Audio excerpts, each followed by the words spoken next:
Hey guys, what's up? This is Scher talking. Welcome back to my channel.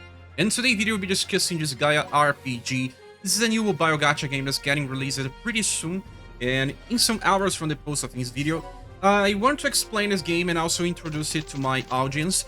This game is a mobile RPG with gacha elements, and this game is also not exactly as the console games from Disgaea.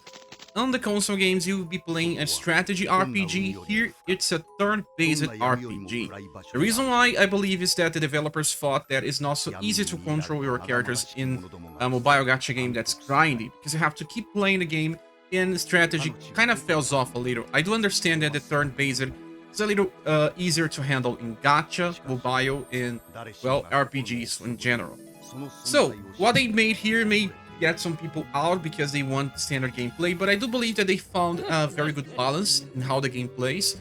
But it's still extremely grinding game, and if it's not your thing, I don't know if you like this game. But talking about the good things, as you can see, there is an original story to this game.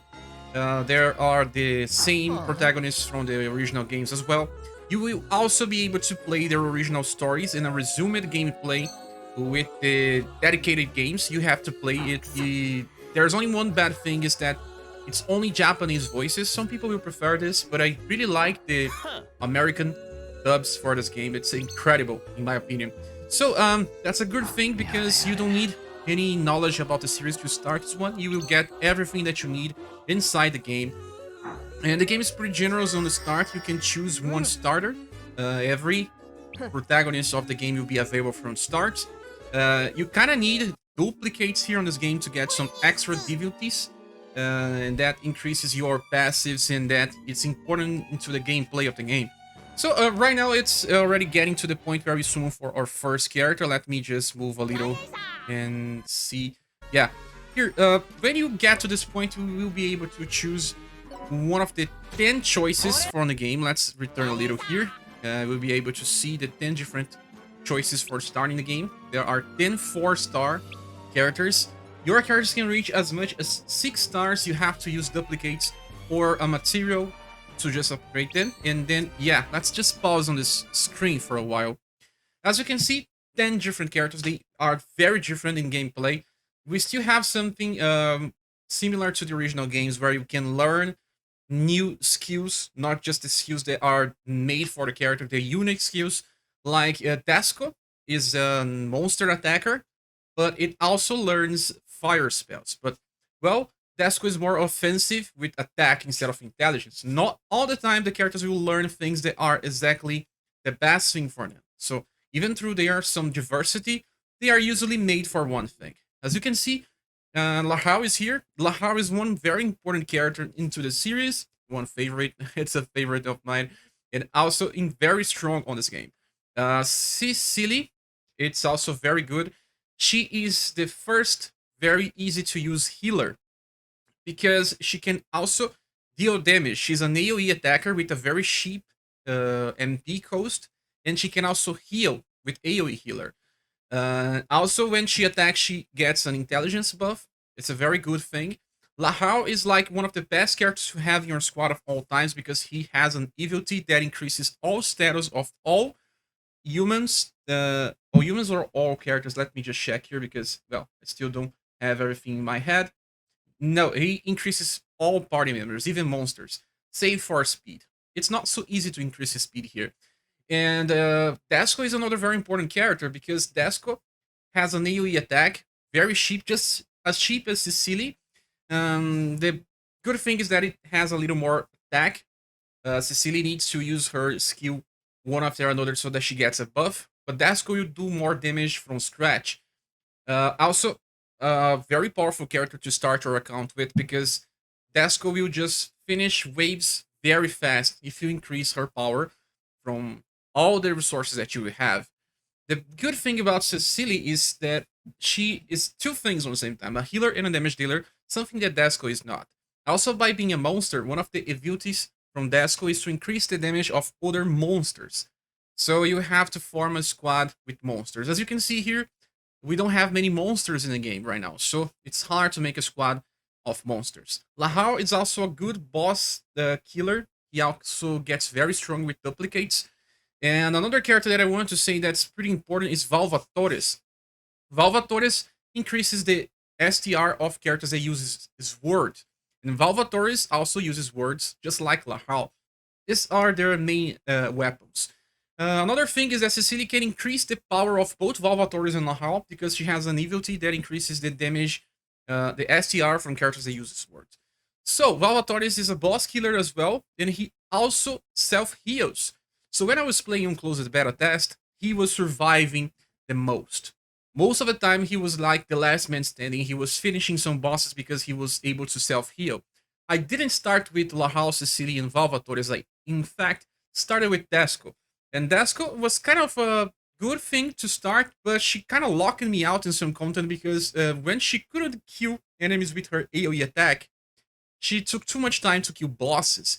And it took me too much time to get Valvatores to finally be strong enough to deal enough damage to kill bosses. So Desco was good for normal stage farming, but not good against bosses. So I see a lot of people kind of suggesting people to start with Desco and Lahal.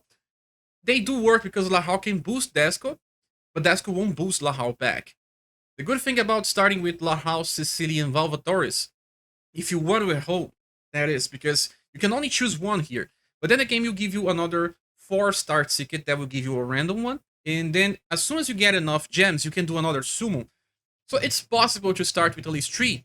In my opinion, you should start with, if possible, Lahal, Cecilia, and either Valvatores or Desco. Probably people will choose Desco because 2 AoE attackers will become very good for the start of the game. While Valvatores gets stronger later because he's a very good boss killer. But Lahal can do it by himself. So those 4 characters are the most important ones, in my opinion. Now I want to show you something more about the game. After you get through this point and choose your character, we will see the animation here for summoning. You summon with pretties. It's very funny. This is the gameplay. As you can see, I choose Desco, and then I have 5 pretties here, so they are attacking. We also have towers, so you can just leave your characters in a tower, just like the standard games. That's pretty interesting. And then, as you see, there is this original story. Let's just go a little further. There is also some special made animations, pretty high quality. Sadly, I cannot change the orientation from this window. And this is also very important. When I started the game, I did start with Desco, and then you can choose 4 low heresy characters. And what did I do? I got these monsters because their abilities increase the damage or the STR for monster. So if you start with Desco, just do this. Choose 4 of these other characters here so you can increase Desco damage. That is pretty cool. Yeah, that is if you don't want to reroll. If you don't want to reroll, maybe Desco should be your best start. If you will reroll, I do believe that you can just maybe choose some humans, but I still don't know.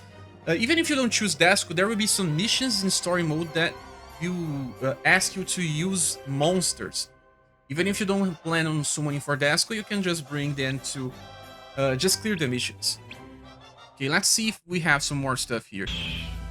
This is also the gameplay system. This is the skill that Desco uses that kills waves very, very fast. You also be getting Etna, as you can see Etna here. But Etna is not that strong. I will say that she's like one of the worst 4-star characters in the game. But she's free and you get some duplicates, you can max her very easily. Just that she's not that desirable. Let's just move a little more here. Yeah, this is the mission system. You have some missions that you need to do, like clearing it to males, clearing it to humanoids, clearing it with some people not dying, clearing with monsters. Let me explain something here. You will have a lot of different daily missions, and some of them will be very important, like experience missions, also gold missions. You will also have some beginner missions to get Etna. She is not so strong, like I said, but she's free. Well, if you will need some full squad to work here and there, that should be good. So let me show you some other stuff. Like you see, there is dark gates. These are where you get something like materials, like I said, experience, gold, and reincarnation materials. They are important for you to increase your level cap. In this game, you start with a level cap of 100, and then you just keep increasing it further and further and further, up till you get to 9.999. That's just like the Disgaea games. It's the same thing. I also recommend you not doing the missions as soon as you start the game. You can start the game just with your base level. You start level 48 because it's how you start this game. Just keep progressing till you find yourself in a roadblock. Then you go and do your daily missions. Let's see if we have something more here. Yeah, we have also the Mao Lab. This Mao Lab is a way for you to just increase the level cap, awaken your characters, increase the heritage. You summon them on 4 stars and they can get up to 6. It's a long road. It's a huge process. Also, we can set some skills here. As you can see, we have 4 different skills to set for our characters. Even though they can learn more than that, they can equip 4 only. Yeah, let's see if there's anything else I want to discuss. Yeah, this is extremely important. The Rose and Queen shop is something that you also found in the original games. This sells you equipments. They also sell hair equipments, as you can see here in this window. But you need to increase the customer rank. In order to increase the customer rank, you have to go to the Dark Assembly and pay a bill to increase the rank. The bills are kind of limited, as you can see here.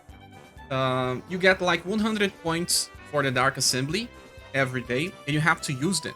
And when you use it, it has a chance of working, or you can fail the bill. And if you fail the bill, you lose the point. So you have to go try to bribe some of the judges. Sometimes it works, sometimes it won't.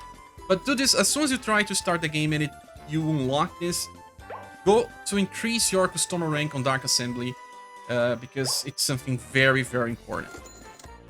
One last thing to say is that this game uses the stamina system like most mobile gacha games. So you will have to spend stamina to play, but there is only one place where you won't be spending stamina, and that is the item world. In the item world, you can just try to increase the level of your items, but you will also need the shop to be increased so you get better items. And you can also find some innocents. The innocents are like a special thing that you can equip in your equipments, and they will give you some extra damage or other type of extra effects. And it's free to go, so you also get experience to your characters. And this is like one of the only ways for you to keep playing the game when you don't have stamina. It's a very grinding thing, and you should just keep increasing your power to get better items, and then increasing the level of your better items. Well, for those that play the Disgaea series, they already know this. And here is the Dark Assembly menu. As you can see, you will be using some points to enter the Dark Assembly. You can use some items to bribe the judges, but I don't really understand yet how it works. I mean, the different types of items. But on the start, it will be very easy to get it done. You don't need to bribe them. Well, let me finish this video with a gameplay again. So, thank you so much for watching this video. Hope you enjoy it. If you decide to play the game, I'll be making some videos, I believe. I will also start the game as soon as it launches, so I'll be doing a live stream, rerolling for the characters that I want to start. I'll be rerolling for Valvatores, Silici, and Lahal. This is the squad that I want to start. Thank you so much. We see each other on the next live stream or next video.